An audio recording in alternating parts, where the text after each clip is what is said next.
آله الأطهار وأصحابه الأخيار عدد نعم الله وإفضاله أما بعد.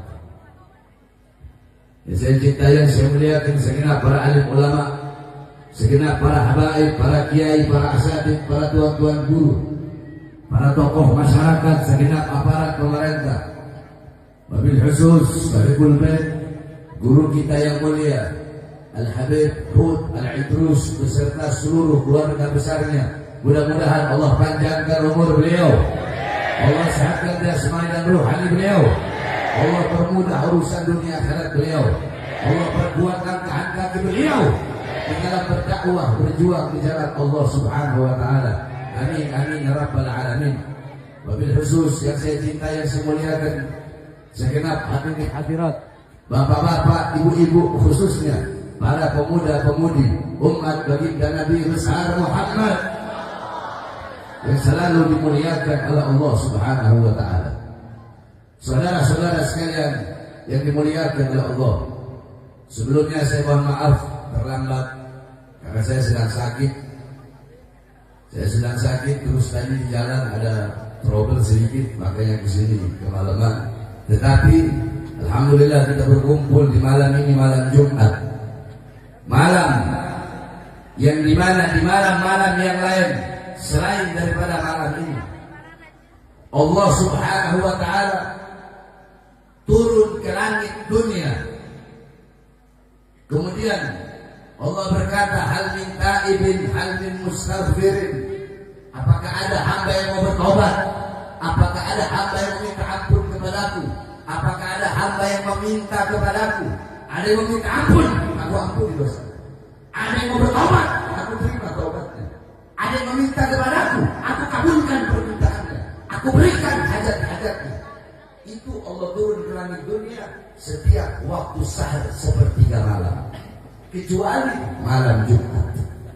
Kalau malam Jumat dari mulai ba'da maghrib sampai sepertiga malam, itu Allah turun ke langit dunia dan menyeru kepada hamba-hamba semua yang hadir, kepada hamba-hamba yang minta kepadanya, kepada hamba-hamba yang memanggil namanya, kepada hamba-hamba yang lidahnya tidak pernah kering daripada menyebut namanya di malam Jumat, mulai dari maghrib sampai sepertiga malam. Kalau di waktu-waktu yang lain hanya sepertiga malam saja. Maka duduknya kita di majelis, kedua mata yang terjaga hingga saat ini untuk berzikir kepada Allah, untuk bertahlil, bertahmid, bertasbih, bertakbir, bertanjid, bersolawat kepada Rasulullah, kedua mata yang masih terjaga hingga saat ini, maka itu akan menjadi mata-mata yang kelak di akhirat diridhai oleh Allah untuk memandang wajah indah baginda Sayyidina Muhammad.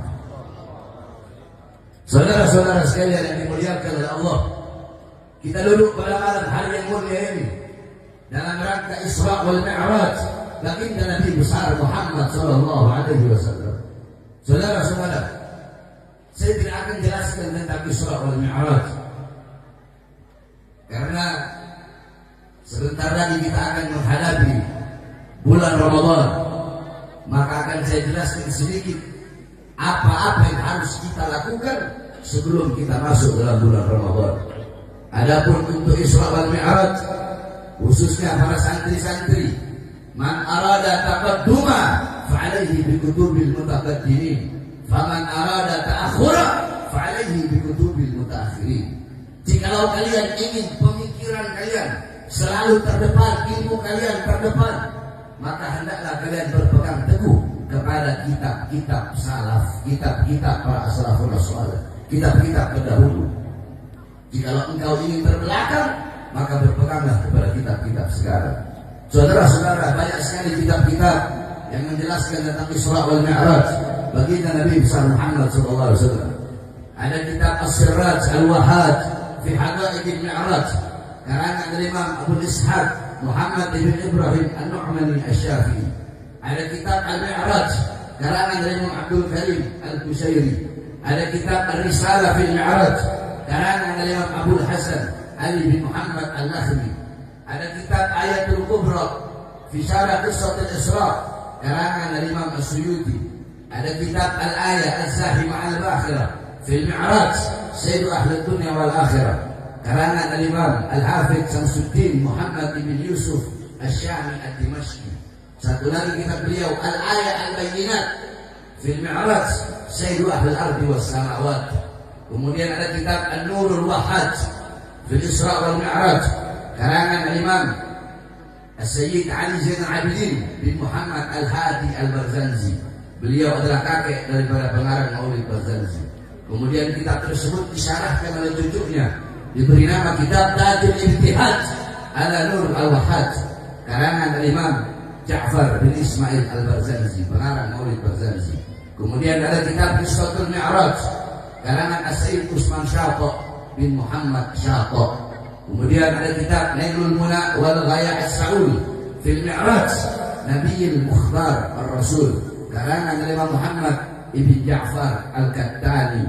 Kemudian ada kitab Al-Anwar Al-Bahiyah fil Mi'raj Khairil Bariyah karangan guru kami Abuya As-Sayyid Muhammad bin Alwi bin Abbas Al-Maliki Al-Hasani. Kemudian ada kitab Qissatul Mi'raj karangan Imam Najmuddin Al-Ghaiti, dihasiahkan oleh Imam Ad-Dardir, diberi nama Hasiah Ad-Dardir. Ini kitab Ad-Dardir kalau wilayah Jawa Barat, wilayah Banten, pondok-pondok pesantren salaf itu biasanya kalau bulan Rajab itu ngaji pasaran, menghatam. Kalau ada yang ngobrol saya pulang. Kalian duduk di sini mau ngaji atau mau ngomong? Kalau mau ngomong di luar, dari sini. Saudara-saudara, bisa aja saya nggak datang, saya lagi sakit. Tapi saya datang demi kecintaan saya kepada kalian. Saya datang karena saya tahu kalian dari tadi nunggu saya. Atau bisa aja saya datang cukup doa, kalian sudah lihat saya. Tetapi saya tidak mau menyia-nyiakan waktu untuk tidak kalian mendapatkan ilmu dari saya. Bagaimana para ulama-ulama terdahulu, para santri-santri terdahulu, bagaimana begitu berharganya waktu bagi mereka. Ada seorang ulama, saya ceritakan kepada kalian. Dia beli ikan di pasar. Ketika dia mau makan ikan, datang waktunya sholat, dia sholat. Dia mau makan ikan, datang waktunya baca wirid. Dia mau makan ikan, datang waktunya baca Quran. Dia mau makan ikan, datang waktunya dia murajaah, muqala'ah. Mau dimakan ikan, datang waktunya ta'lim. Terus-terus sehingga ikan yang dia beli di pasar terbiar selama 2 hari 2 malam. Akhirnya apa katanya? Aku makan ikan itu dalam keadaan busuk mentah-mentah karena aku tidak punya waktu untuk menggoreng ikan tersebut. Kalian berapa menit, berapa jam, berapa hari, berapa minggu, berapa bulan, berapa tahun waktu yang telah kita sia-siakan untuk hal-hal yang tidak bermanfaat. Bahkan di majelis seperti ini, waktu mau kalian sia-siakan dengan ngobrol seperti itu. Mending saya pulang dulu. Sekali lagi, saya orang tegas dalam masalah ini. Al-Imam Al-Habib Hussein, kan saya sudah berkali-kali saya sampaikan kepada kalian di daerah sini. Sering saya sampaikan. Al-Habib Hussein bin Syekh Abu Bakar bin Salim, beliau mengatakan, siapa orang yang banyak bicara di majelis ilmu dikhawatirkan matinya su'ul khatimah. Kalian pikir di majelis kandut, majelis konser, kalian pikir yang ceramah nikmat, kalian sembarangan suka ngomong-ngomong. Kalau kalian dikasih ilmu kamu, saya pulang. Ilmu yang butuh kepada kalian yang butuh kepada ilmu. Dan masih banyak lagi kitab-kitab yang menjelaskan tentang Isra wal Mi'raj. Berpegang teguh kepada kitab-kitab salaf tersebut. Baca kitab-kitab tersebut, maka engkau akan mendapatkan lubang intisari daripada Isra wal Mi'raj.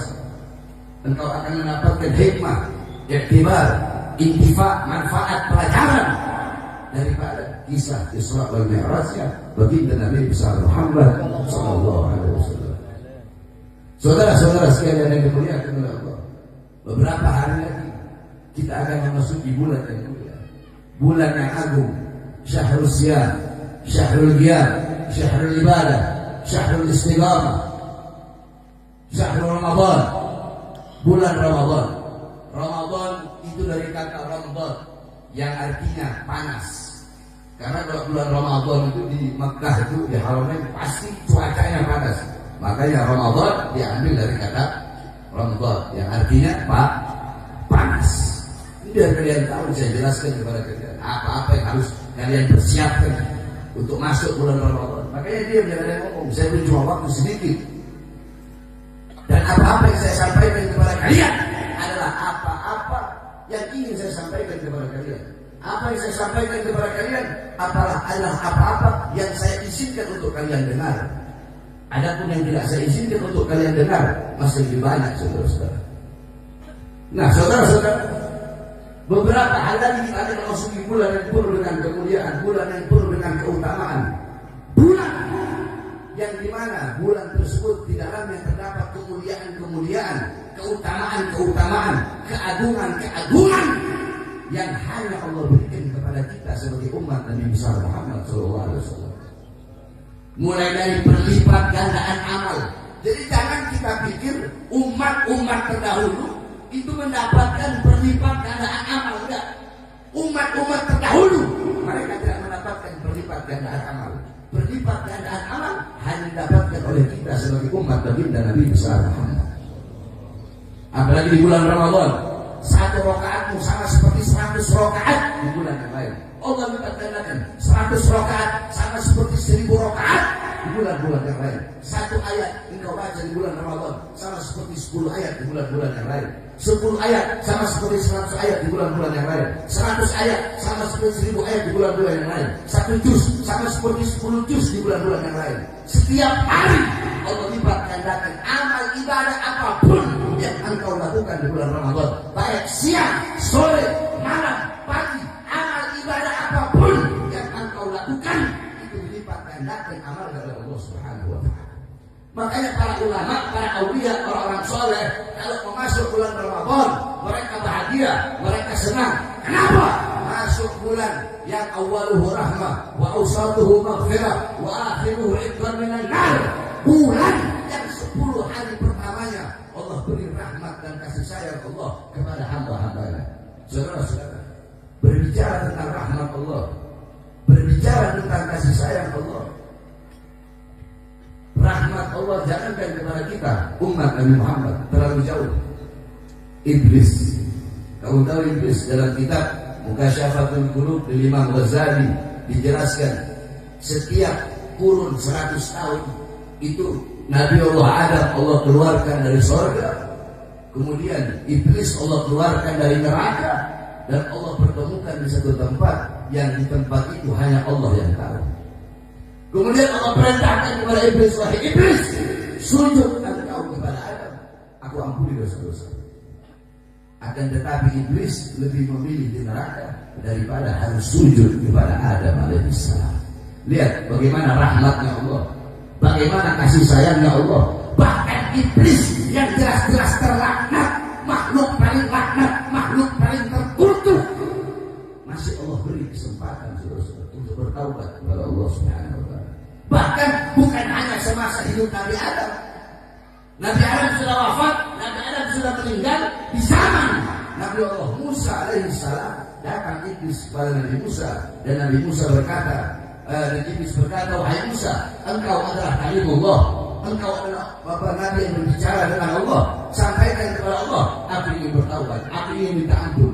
Nabi Musa menyampaikan kepada Allah, apa kata Allah? Wahai Musa, sampaikan kepada iblis, jikalau iblis mau aku ampuni dosa-dosanya, maka perintahkan suruh iblis sujud di kuburnya Adam.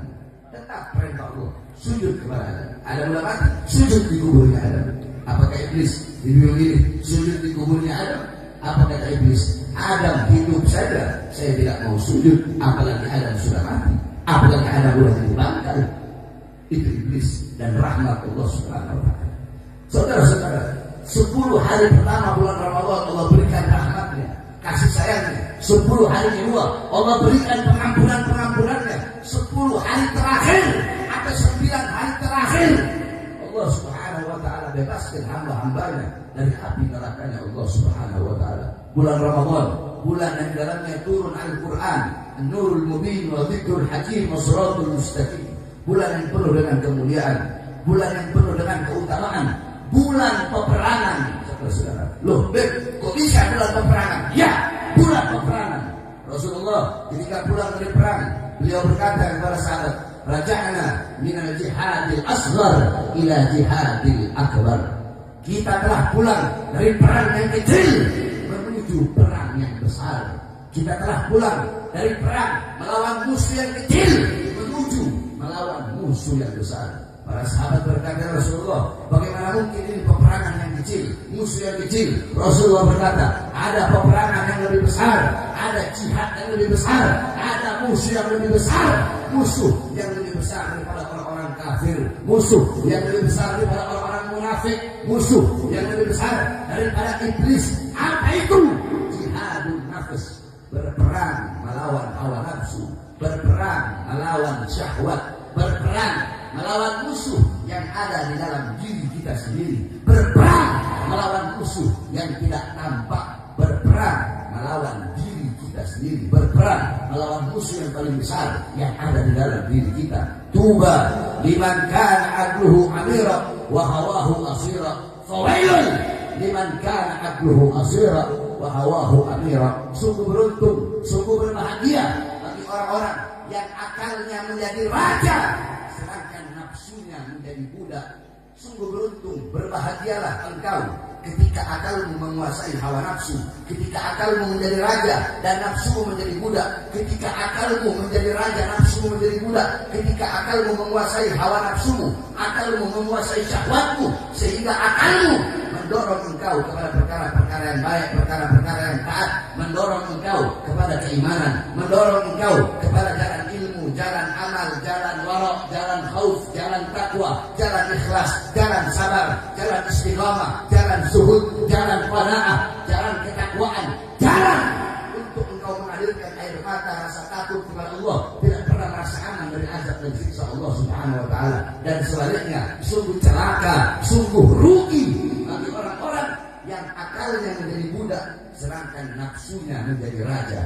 Akalnya dikuasai oleh hawa nafsunya, hawa nafsu menguasai akal, hawa nafsu memperbudak akal, hawa nafsu mengendalikan akal, sehingga hawa nafsunya mendorong dia kepada perkara-perkara yang menjauhkan dia dari Allah, memutuskan hubungan dia dengan Allah, perkara-perkara maksiat, mungkarat, dhalalat, sayyiat, mukhalafat yang mendorong dia kepada jalan kegelapan, jalan kebodohan, jalan jauh dari Allah, jalan jauh dari ulama, jalan jauh dari Rasulullah, buta Al-Quran, buta Islam, buta iman, condong hatinya kepada orang-orang yang dimurkai oleh Allah, condong hatinya kepada orang-orang yang memakai pakaian-pakaian yang dimurkai oleh Rasulullah SAW, condong hatinya kepada orang-orang barat, kepada orang-orang barat, kepada orang-orang yang tidak menuhankan Allah Subhanahu wa taala, condong hatinya kepada orang-orang fasik, condong hatinya kepada orang-orang yang wajahnya gelap, tidak memiliki cahaya Allah,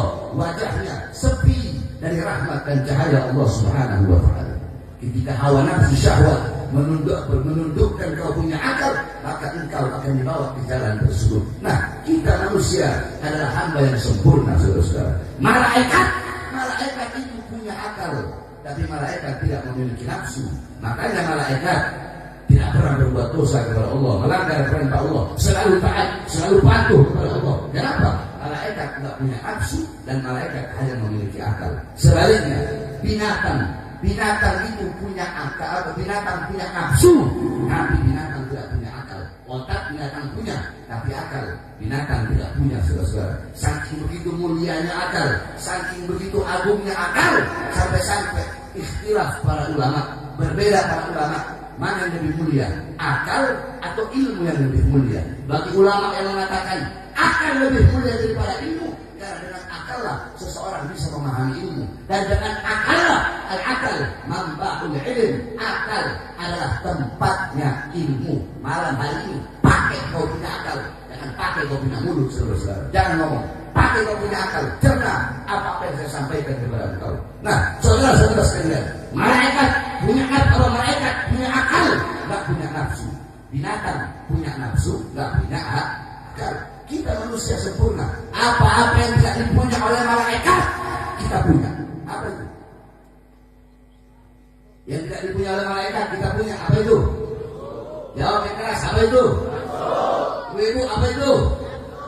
Yang tidak dipunya oleh malaikat tapi kita punya, apa itu? Nah, apa-apa yang dipunya oleh binatang, apa-apa yang tidak dipunya oleh binatang tapi kita punya, apa itu? Binatang nggak punya tapi kita punya.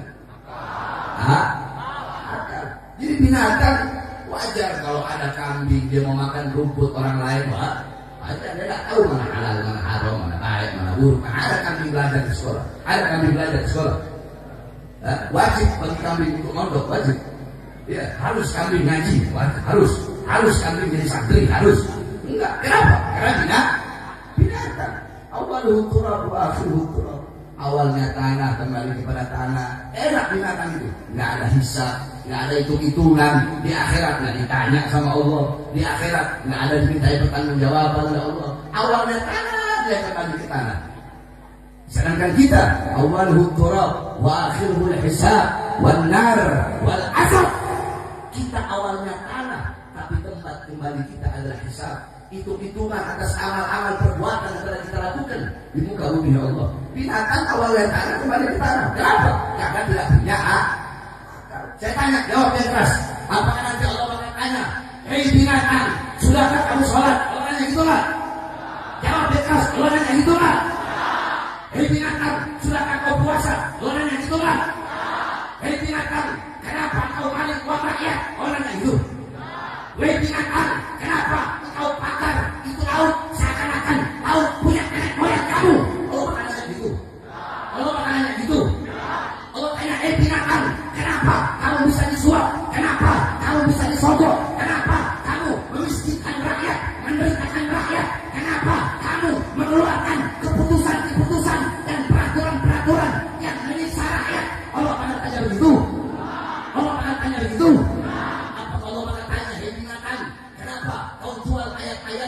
Demi kepentingan perutmu, Allah akan tanya begitu. Binatang, kenapa kau jadi kerak-kerak bersorban? Allah akan tanya begitu. Binatang, kenapa kau jual Al-Quran, kau jual hadis, kenapa kau jual agama, kenapa kau jual dakwah, kenapa kau jual masjid, kenapa kau jual majelis-majelis taklim, majelis-majelis sholawat, kenapa kau jual bendera-bendera Islam? Engkau jual demi kepentingan perutmu, demi kepentingan jabatanmu, dan demi kepentingan politikmu. Apakah Allah pernah nanya seperti itu? Terus yang Allah tanya, kenapa engkau, apakah engkau sudah memakmurkan rakyat atau menyengsarakan rakyat? Siapa yang Allah tanya begitu? Siapa? Siapa? Tahu manusia, ya siapa? Siapa? Pejabat.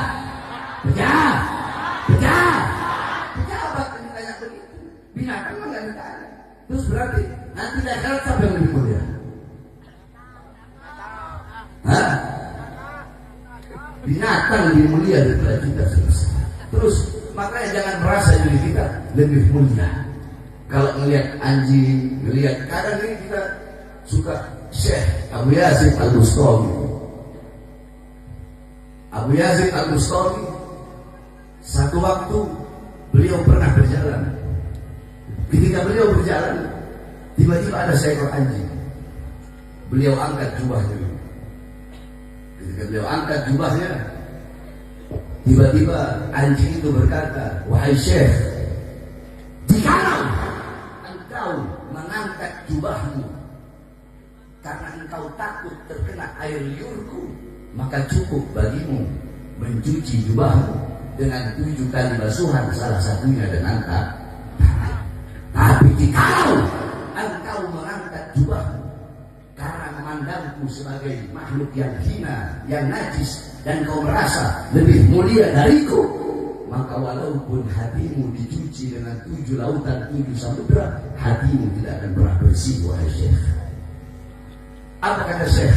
Wahai anjing, maukah engkau menemaniku? Maukah engkau menjadi temanku dalam perjalananku? Apa kata anjing itu? Bagaimana mungkin aku akan menemanimu? Sedangkan engkau selalu menerima bunga-bunga, engkau menerima pujian-pujian, engkau dengan pakaian kebesaranmu, di dalam kantongmu terdapat dinar, dirham, dan roti-roti. Sedangkan aku bahkan sebongkah tulang pun aku tidak punya. Aku kemana-mana diusir, Bagaimana mungkin aku akan menemanimu? Aku tidak mau menemanimu. Lantas Syekh Yazid Al-Bustami mengangkat tangannya ke langit dan berkata, ya Allah, jikalau anjing saja tidak pantas berjalan bersamaku, maka bagaimana engkau akan berjalan bersamaku? Maka jangan pernah diri kita merasa lebih mulia daripada binatang. Nah, jadi saudara-saudara, akal begitu sangat penting. Makanya jangan jadikan akal kita sebagai budak. Akal yang harus memperbudak hawa nafsu, akal yang harus memperbudak syahwat. An-syahwata yusayyirul muluka abida, was-sabra yusayyirul abida muluka. Alam tara Yusuf wa Zulaikha. Perhatikan, sesungguhnya hawa nafsu, sesungguhnya syahwat bisa menjadikan raja menjadi budak. Sedangkan kesabaran bisa menjadikan budak menjadi raja. Alam tara Yusuf wa Zulaikha. Semuanya ikuti saya. Bismillahirrahmanirrahim.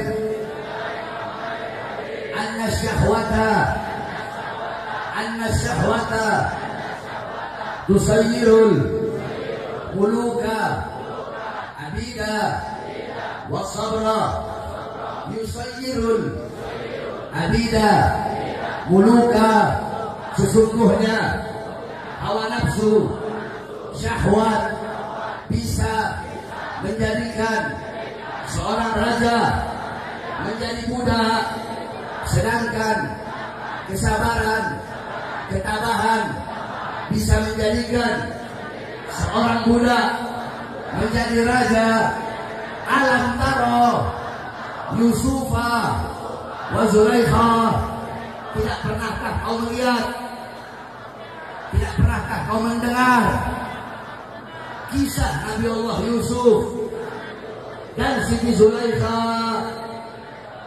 Hawa nafsu, syahwat bisa menjadikan raja menjadi budak. Lihat bagaimana Zulaikha. Dia dipenuhi dengan dengan harta, dipenuhi dengan dayang-dayang, dia punya segala-galanya. Akan tetapi zahabat malaha wa jamalaha. Zahabat malaha, hilang semua harta benda Zulaikha. Santri, kalian pengen tahu seberapa banyak harta benda milik Zulaikha? Mau tahu? Dalam riwayat dijelaskan harta benda, intan, permata, berlian, perhiasan milik Zulaikha itu kalau mau dibawa sama unta, 700 ekor unta nggak muat membawa, karena begitu banyak perhiasan yang dimiliki oleh Zulaikha. Tapi hilang semua harta benda. Kenapa hilang? Jadi Zulaikha ini saking cintanya sama Nabi Yusuf, cuma cinta awalnya itu karena hawa nafsu, cinta awalnya karena syahwat, karena ketampanan Nabi Yusuf. Ra'at qamar qalat Yusuf. Tahu tidak? Ra'at qamar qalat Yusuf. Zulaikha lihat bulan, Zulaikha bilang Yusuf. Dia lihat bintang, ra'at kawakib qalat Yusuf. Dia lihat bintang, dia bilang Yusuf. Apapun yang dilihat sama Zulaikha, di situ dia melihat Yusuf alaihissalam. Sampai-sampai saking cintanya kepada Yusuf, Zulaikha itu hartanya hilang karena orang-orang datang. Zulaikha bilang, ya Zulaikha, sami'tu Yusuf qol kada. Ya ambil. Jadi ada orang datang bilang, wahai Zulaikha, tadi saya habis dengar Yusuf ngomong ini. Dia kasih hartanya. Dia kasih emasnya, intan, berliannya, perhiasannya kepada orang yang membawa kabar tentang Yusuf, kekasihnya yang dia cintai. Datang lagi, ja'at imra'atun qalat ya Aisyah ra'aitu Yusuf. Datang perempuan, wahai Zulaikha, aku habis lihat Yusuf. Zulaikha kasih perhiasannya. Terus setiap hari seperti itu sampai habis semua hartanya. Zahabat jamalah, hilang kecantikannya, hilang keindahannya, sampai Zulaikha menjadi wanita tua, renta, buta, diledek oleh anak-anak kecil. Setiap ada suara kaki kuda, anak-anak kecil berkata, wahai Zulaikha, Yusuf mau lewat. Apa kata Zulaikha? Pergilah kalian wahai anak-anak kecil, jangan kalian menggodaku, sungguh itu bukanlah Yusufku. Karena apa? Karena aku bisa mencium wangi debu daripada kaki kuda yang ditunggangi oleh Yusufku. Itu bukan wangi debu kaki kuda ditunggangi oleh Yusuf, wahai anak kecil. Nah, karena cinta, karena syahwat hawa nafsu, akhirnya Zulaikha menjadi budak. Sebaliknya Nabiullah Yusuf, kesabaran bisa menjadikan budak menjadi raja. Nabi Yusuf dikhianati, dimusuhi oleh saudara-saudaranya, beliau sabar. Dimasukkan sumur, beliau sabar. Dijadikan budak, beliau sabar. Masuk penjara, beliau sabar. Karena kesabaran beliau, karena ketabahan beliau, yang awalnya beliau seorang budak, beliau menjadi seorang raja. Jadi ingat, hawa nafsu, syahwat bisa menjadikan raja menjadi budak. Sedangkan kesabaran bisa menjadikan budak menjadi raja. Nah, besok bulan Ramadan adalah bulan kita berperang melawan hawa nafsu, bulan kita berperang melawan syahwat, dan bulan kita untuk melatih kesabaran, bulan untuk kita melatih ketabahan. Apakah setelah Ramadan berlalu kita akan menjadi orang-orang yang akalnya menjadi raja, atau sebaliknya hawa nafsunya yang menjadi raja? Makanya banyak itu kalau bulan puasa, puasa, santri puasa, kita orang pada puasa, bapak-bapak puasa, ibu-ibu puasa, pemuda-pemuda puasa, pemudi-pemudi puasa. Tetapi kita tidak tahu hakikat puasa itu apa. Sehingga sebagaimana disampaikan oleh Rasulullah, yang didapatkan cuma ju'wal atas, yang didapatkan cuma lapar dan haus. Kenapa? Karena puasa, akan tetapi belum mempuasakan anggota tubuh dari perkara-perkara yang diharamkan oleh Allah Subhanahu wa Ta'ala. Jadi intisari puasa itu bukan hanya menahan diri dari lapar dan haus saja, bukan, tapi tahan seluruh anggota tubuhmu, baik anggota yang zahir atau anggota yang batin. Tahan kedua matamu daripada memandang perkara-perkara yang haram. Tahan kedua telingamu daripada mendengar perkara-perkara yang haram. Tahan kau punya lidah daripada berkata perkara-perkara yang haram. Tahan kau punya tangan untuk merampas hak orang, untuk mencuri, untuk melakukan hal-hal yang haram. Tahan kau punya kemaluan untuk melakukan perkara-perkara yang haram. Tahan kau punya kaki untuk melangkah ke tempat-tempat yang haram, tempat-tempat yang dimurkai oleh Allah. Tahan anggota tubuh, zahirmu, mata, telinga, lidah, tangan, kaki. Kemudian tahan anggota batinmu, tahan hatimu dari sombong, dari kibir, dari hasud, iri, dengki, dari riak, dari ujub.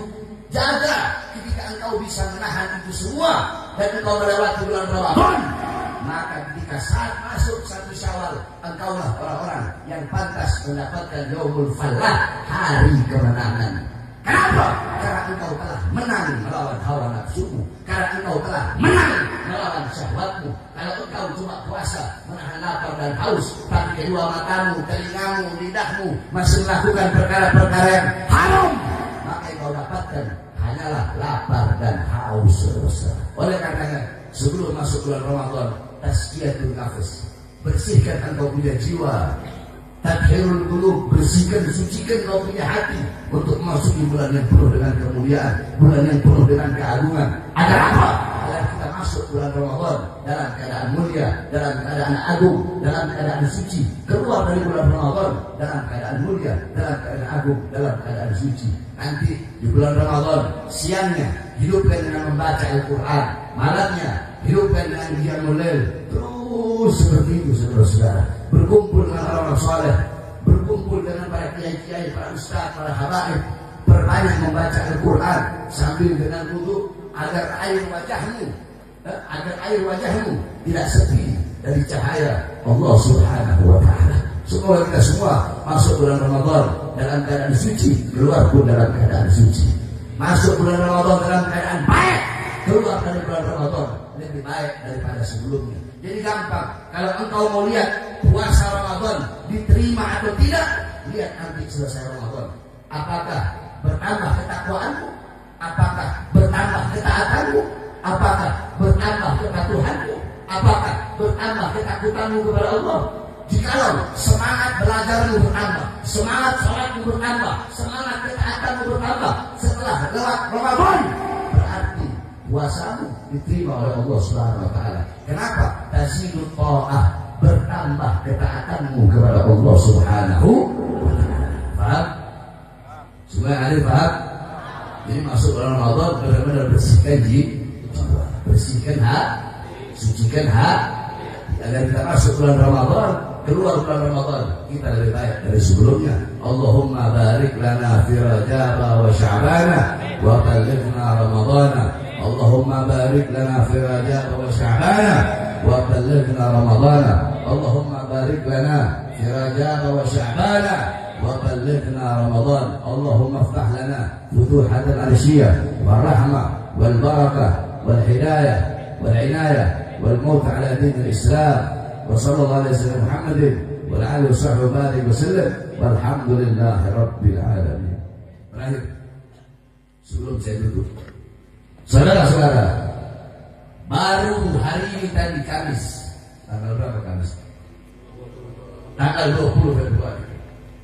Ya, semua gubernur-gubernur, wali kota, bupati se-Indonesia telah dilantik, saudara-saudara. Betul? Betul? Betul? Oleh karenanya kami masyarakat, kami rakyat, khususnya kami para pemuda-pemudi Islam, kami sampaikan bahwasanya kalian yang telah diberikan amanah oleh rakyat, mulai dari RT, RW, lurah, camat, bupati, wali kota, gubernur, sampai presiden, amanah itu diberikan oleh rakyat kepada kalian. Amanah diletakkan di atas pundak kalian. Oleh karenanya jaga betul-betul amanah tersebut. Jangan sampai kalian mengkhianati rakyat. Siapapun saudara-saudara, khususnya yang ada di Jawa Barat, yang ada pemerintah provinsi Jawa Barat, ya, mulai dari bupati-bupati yang se-Jawa Barat, wali kota Jawa Barat, gubernur Jawa Barat, jikalau, dan ini khusus Jawa Barat, berlaku bagi seluruh gubernur-gubernur yang ada di Indonesia serta jajaran ke bawahnya. Selama kalian mengeluarkan kebijakan-kebijakan, keputusan-keputusan, peraturan-peraturan yang pro kepada rakyat, yang menguntungkan rakyat, yang mensejahterakan rakyat, maka kami bangsa, kami rakyat, kami anak muda akan mendukung peraturan tersebut 1000%, akan didukung oleh rakyat. Betul? Saya tanya, kalau pejabatnya RT, RW, lurah, camat, bupati, wali kota, gubernur, menteri, presiden mengeluarkan kebijakan peraturan yang pro rakyat, menguntungkan rakyat, rakyat dukung atau tidak? Dukung atau tidak? Jawab yang keras, dukung atau tidak? Dukung atau tidak? Dukung atau tidak? Tapi ingat, wahai para gubernur-gubernur, wali kota, bupati yang hari ini dilantik, jikalau kalian mengeluarkan kebijakan-kebijakan, peraturan-peraturan, keputusan-keputusan yang menyengsarakan rakyat, yang tidak memihak rakyat, yang memihak oligarki, memihak penguasa-penguasa, kalian bisa disuap, kalian bisa disogok, sehingga kalian pro kepada asing, dan kalian menderitakan rakyat, bukan berkorban untuk rakyat, tapi rakyat yang kalian korbankan untuk kepentingan perut, partai, dan jabatan kalian. Maka dari Allah, kami rakyat akan bangkit melawan sampai titik darah penghabisan Nazarah. Saya tanya masyarakat Cianjur, siap lawan kezaliman, siap lawan kebatilan, siap lawan kemungkaran. Allahu Akbar, Allahu Akbar. Indonesia merdeka, merdeka, merdeka, merdeka. Allahu Akbar, Allahu Akbar, Allahu Akbar. Hidup rakyat, hidup rakyat, hidup rakyat. Saudara-saudara, rakyat berada di atas pemerintah, betul? Sebab kalau bukan karena rakyat, tidak akan pernah ada pemerintahan, saudara-saudara. Betul? Ulama juga, para ustaz, para kiai, para tuan guru, mungkin di mata orang lain presiden lebih tinggi dari ulama, tapi di mata kami para santri, ulama lebih tinggi di atas presiden, saudara-saudara. Betul? Woi santri, siapa yang lebih tinggi dari presiden? Siapa yang lebih tinggi dari presiden? Jawab yang keras, jawab yang keras. Tapi santri Siapa yang lebih tinggi dari presiden? Siapa yang lebih tinggi dari presiden? Siapa yang lebih tinggi dari presiden? Maka kami sampaikan, jangan macam-macam sama ulama kami, sama tuan-tuan guru kami, sama para kiai kami. Jangan macam-macam dengan para habaib kami. Jikalau sampai kalian macam-macam dengan ulama kami, kami santri rela berdarah demi membela ulama kami semua. Allahu Akbar. Hidup santri, hidup santri, hidup santri. Allahu Akbar. Hilang sakitnya, langsung keringetan. Tadi kedinginan, makanya mohon maaf pakai hoodie. Ya, dia kayak muda juga ya. Masih muda. Masih muda tua? Muda. Pokoknya hebat, muda tuh. Gak ada tua-tua.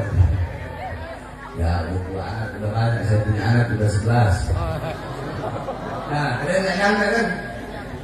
Anak saya udah banyak. Tapi kalau punya anak banyak, muka tetap Hello Kitty. Muka Hello Kitty. Ngani boleh diadu. Tapi kita doakan mudah-mudahan pemerintah ini Allah berikan kekuatan. Amin. Amin, amin. Untuk membasmi para koruptor. Amin. Tapi alhamdulillah kita lihat ya 100 hari setelah masa mulai pemerintahannya Prabowo, kita lihat lebih banyak yang bagus dan yang baik daripada yang buruk. Betul? Karena kita lihat ketegasannya bagaimana Prabowo mengatakan kalau kalian nggak mau melayani rakyat, nggak mau kerja, keluar. Nah, itu baru pemimpin. Betul? Koruptor semuanya dibabat habis dimasukkan penjara. Bagus nggak? Bagus nggak? Ini baru pemimpin yang pro rakyat. Betul? Tinggal kita nunggu bagaimana sikap daripada pemerintah sekarang kepada para pengusaha-pengusaha yang ingin menindas rakyat Indonesia, saudara-saudara, yang ingin menindas pribumi yang berdiri di atas tanahnya. Betul? Betul? Ini Indonesia. Betul? Indonesia ini bukan milik perusahaan manapun. Betul?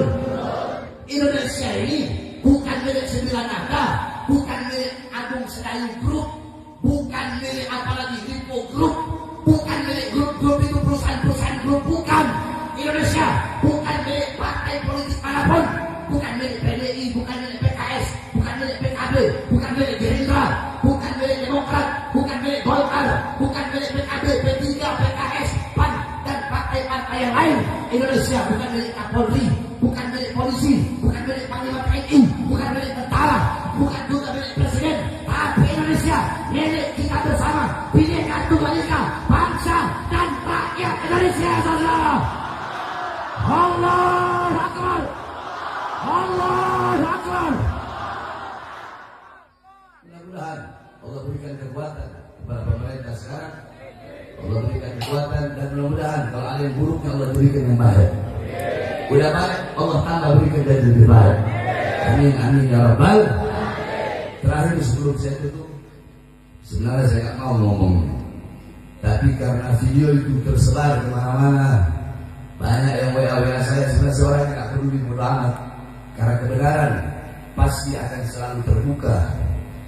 Kebenaran akan terbuka bagi telinga-telinga yang selalu terbuka. Kebenaran akan sampai kepada telinga-telinga yang masih terbuka. Kebenaran akan selalu bersinar walaupun di hadapan orang-orang yang buta. Banyak video saya beredar itu tentang judi online apa itu, diedit video saya itu, tapi bisa kritis tidak, walaupun mulutnya agak apa diedit apa yang ada AI, itu lagi saya ngerti. Ya orang santri salah sih berarti AI apa? Ada itu ya. Dan ini video saya Bahar Bismit mengajak saudara-saudara untuk sama-sama situs apa itu situs judi online apa 100 apa gitu namanya itu. Saya diedit muka saya, dalam hati saya, kenapa kok nggak Habib yang lain? Kenapa cuma Bahar Bismit? Kenapa kok nggak Habib yang lain? Kenapa kayak yang diedit? Kalau video tentang video organ ini dieditnya kok video saya diedit kayak begitu, sejahat itu fitnahnya. Tapi ya saya orang nggak ada benci, saya orang nggak ada perlu dengan benci. Ya saya maafkan mereka mudah-mudahan Allah kasih hidayah. Tapi saya mengatakan bahwa saya itu video diedit. Takutnya kalau di kampung-kampung itu kan orang nggak tahu. Orang tahunya Habib Bahar, mereka nggak tahu begitu canggihnya zaman sekarang sehingga bisa diedit. Bahkan suaranya pun agak mirip suaranya, agak mirip. Ya saya dengar agak mirip. Nah itu hoak, berita itu berita hoak, berita itu berita tidak benar. Ada orang yang bilang, lah kok bisa seperti ini? Saya sampaikan, jikalau tidak ada yang memfitnahmu, maka engkau bukanlah orang yang berpengaruh. Jikalau tidak ada, jikalau di dalam menyampaikan kebenaran tidak ada yang menganggapmu sebagai ancaman, maka yang kau sampaikan bukanlah kebenaran. Assalamualaikum warahmatullahi wabarakatuh. Salatullah prajurit pembela Rasulullah, bangkitlah semuanya untuk negara, satukan hati musuh.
Mundur.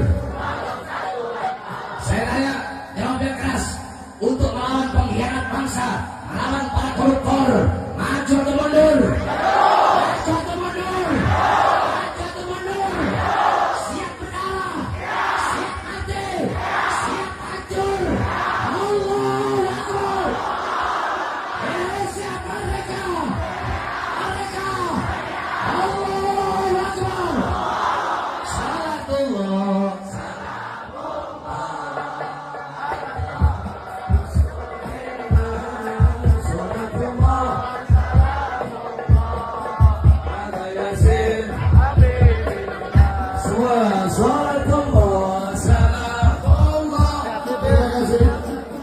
Jazakumullahu khairan sahaja kepada Abu Yasin Habib Bahar bin Smith yang telah memberikan tausiahnya.